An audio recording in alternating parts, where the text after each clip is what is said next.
L-MP Laburista Agius Saliba mar fil-Parlament Ewropew sabiex jgiddeb presidenta minn taslima wara li juriet kif ħafna Maltin u Awċin qed ibatu minħabba mużika u storbju eċċessiv li qed jitħalla dej sas-sigħat bikrin ta' filgħodu. Anna Maria Baldacchino mislima Residents Group indirizzat il-Kumitat tal-Petizzjonijiet fil-Parlament Ewropew dwar petizzjoni li ressaq l-MP Nazzjonalista Peter Agius u l-Membru Parlamentari Nazzjonalista Albert Buttigieg blan li jiġu indirizzati drittijiet Ewropej dwar in-noise pollution u limiti legali tal-ħsejjes. We've got these beach concessions which are full of loudspeakers too.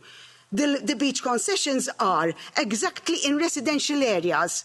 Behind them there are again flats with residents living there. So what happens? You are there sitting down, minding your own business, trying to switch off, and suddenly they switch on these blessed loudspeakers, and literally your heart stops. I used to go there and swim, I gave up, and I ended up. You don't go and swim on the Slima front anymore because it's not viable, you know. You just have to give up. This goes on every day, 7 days a week, 365 days in a year, year after year. And we are supposed to be subjected to this noise, this loud noise, not only in Slima. This is going on all over Malta. Go and see our UNESCO World Heritage, which is Valletta. They've got music going on till 1 o'clock in the morning. You've got people who have to wake up for work in the next day. They cannot sleep at night. This is the way that we are being treated. Il-petizzjoni tresqet fisem eluf ta' residenti partikolarment minn Taslima u San Ġiljan u qed insisti għal azzjoni immedjata biex jiġi żgurat kontroll effettiv ta' ħsejjes essaġerati.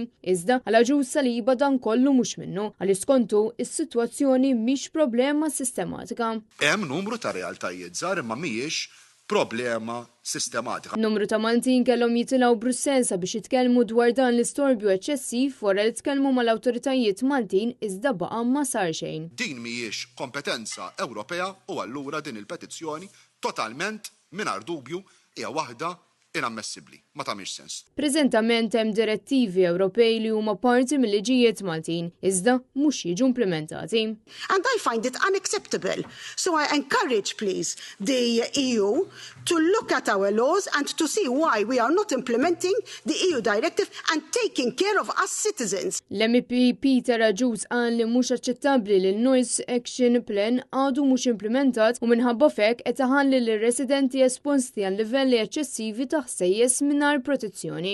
Malta gżira turistika nattiraw miljuni ta' turisti lejn pajjiżna ħaġa sabiħa imma għandu jkun hemm bilanċ.